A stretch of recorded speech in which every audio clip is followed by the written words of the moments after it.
नमस्कार दोस्तों, कैसे हैं आप सब। किसी मित्र ने पूछा है कि क्या झूठी एफआईआर रद्द कराई जा सकती है। इस प्रश्न का मैं डिटेल आंसर दूंगा आपको। उसके पहले हम समझेंगे कि झूठी एफआईआर क्या होती है। समझिएगा, झूठी एफआईआर दो तरह से हो सकती है। पहला तो ये कि किसी आदमी को कानूनी जाल में फंसाने के लिए ही किसी ने उसके खिलाफ झूठ मूठ का मामला लिखवा दिया।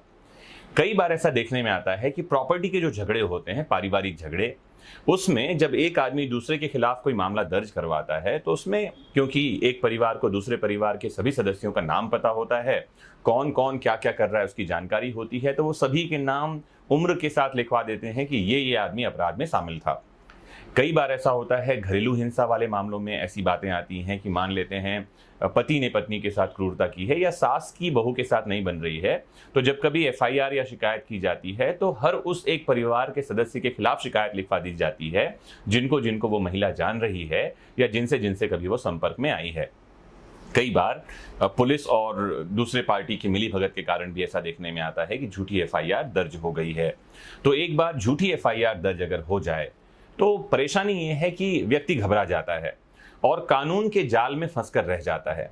ये जो जंजाल है, इससे बाहर अगर एक समय बाद वो बरी हो भी जाए, अगर उसको दोष मुक्त भी कर दिया जाए, तो भी उसकी सामाजिक प्रतिष्ठा जो है वो दांव पर लग जाती है। तो आपके पास एक रास्ता ये है कि सीधे धारा 482 सेक्शन 482 सीआरपीसी के तहत सीधे हाईकोर्ट में एप्लीकेशन लगाया जा सकता है एफआईआर को रद्द करने के लिए। ऐसा करने के लिए आप किसी वकील की मदद ले सकते हैं जो आपको मदद करेगा कि आप हाईकोर्ट में एप्लीकेशन कैसे फाइल करें और साथ ही एफआईआर को कैसे आप क्वैश करवाएं या एफआईआर को कैसे रद्द करवाएं। एफआईआर को रद्द करवाने में कौन सी चीजें मददगार हो सकती हैं, तो अगर आपके पास कोई डॉक्यूमेंट्री एविडेंस है, डॉक्यूमेंट्री एविडेंस होता है दस्तावेजी साक्ष्य, जैसे कोई सीसीटीवी फुटेज है या जैसे आपके पास कोई कॉल रिकॉर्डिंग है या कोई लिखित दस्तावेज आपके पास में है, या अपराध वाले दिन अगर आप कहीं और थे, जैसे मान लीजिए कि ए नाम के आदमी के ऊपर कोई आरोप है कि 4 लोगों ने मिलकर किसी को पीटा और 5वां ये ए भी था जो कि पिटाई में शामिल था या मर्डर के प्रयास में, अटेम्प्ट में शामिल था। अगर उस दिन ये कहीं और था, जैसे मान लेते हैं कहीं जॉब कर रहा था ये, तो उसका अटेंडेंस होगा वहां पर में, या कोई और डॉक्यूमेंट्री एविडेंस होगा, वो ऑफिस गया, ऑफिस से आया, उस दिन की सीसीटीवी फुटेज होगी, या उस दिन वो कहीं और ट्रेवल कर रहा था तो यात्रा का टिकट होगा।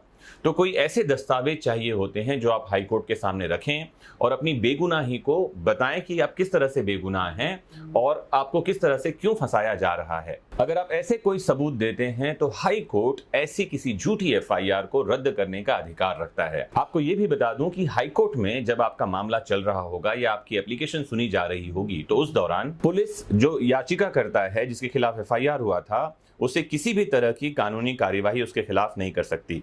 इसलिए इस संबंध में किसी को भी परेशान नहीं होना चाहिए। यहां तक कि पुलिस ऐसे किसी व्यक्ति के खिलाफ निचली अदालत से वारंट निकलने की स्थिति में भी व्यक्ति को गिरफ्तार नहीं कर सकती। इस संबंध में कोर्ट जरूरी समझने पर जांच अधिकारी को आवश्यक दिशा निर्देश दे सकते हैं, जिससे ऐसे किसी व्यक्ति को जिसके खिलाफ झूठी एफआईआर हुई थी, किसी तरह की समस्या का सामना न करना पड़े, किसी तरह की प्रॉब्लम उसको फेस न करनी पड़े। कुछ और बात स्पष्ट कर दूं तो धारा 482 सीआरपीसी 1973 की अवधारणा सुप्रीम कोर्ट द्वारा कर्नाटक राज्य बनाम मुनिस्वामी 1977 का ये केस है, इसमें दी गई, और कोर्ट ने स्पष्ट कहा, माननीय सर्वोच्च न्यायालय ने, कि धारा 482 केवल 3 सिचुएशन की परिकल्पना करती है। ये सिचुएशन है, नंबर 1, संहिता के तहत किसी भी ऑर्डर को इफेक्टिव करना। दूसरा है जो हमारा क्रिमिनल प्रोसीजर कोड है, उसके तहत किसी भी प्रक्रिया का मिसयूज यानी अब्यूज ऑफ प्रोसेस को रोकना। और तीसरा जो कारण है यह है न्याय को सुरक्षित करना, यानी कि न्याय के उद्देश्यों की पूर्ति करना। और इस संबंध में हाई कोर्ट जो उसको अंतर्निहित अधिकार मिलते हैं, इनहेरेंट पावर मिलते हैं, उसका उपयोग करके ऐसे किसी एफआईआर को रद्द करने का अधिकार रखता है। तो अगर किसी के खिलाफ कोई झूठी एफआईआर है तो डरने की जरूरत नहीं है। आपको करना केवल यह है कि अपनी बेगुनाही का सबूत जुटाइए। कोशिश करें कि बेगुनाही का सबूत दस्तावेज में हो, डॉक्यूमेंट में हो। वो डॉक्यूमेंट ऑडियो वीडियो रिकॉर्डिंग हो सकते हैं, वो डॉक्यूमेंट अटेंडेंस रजिस्टर हो सकता है, वो डॉक्यूमेंट टिकट हो सकती है ट्रेवलिंग की, वो डॉक्यूमेंट कोई और इंपॉर्टेंट चीज हो सकती है जो आपकी बेगुनाही को साबित करे, जो ये साबित करे कि अपराध वाले दिन आप घटना स्थल पर नहीं थे या घटना में, अपराध में आपका कहीं से कहीं तक हाथ नहीं है। मुझे उम्मीद है कि आज का ये लेक्चर छोटा लेकिन बहुत प्रभावी और काम का है और आपको इस संबंध में स्पष्ट जानकारी मिल गई होगी कि झूठी एफआईआर दर्ज होने पर करना क्या है। जुड़े रहें आपके अपने फेवरेट प्लेटफॉर्म वैदिक शिक्षा से और समझते रहें देश दुनिया के कानूनों को सरल भाषा में। नमस्कार।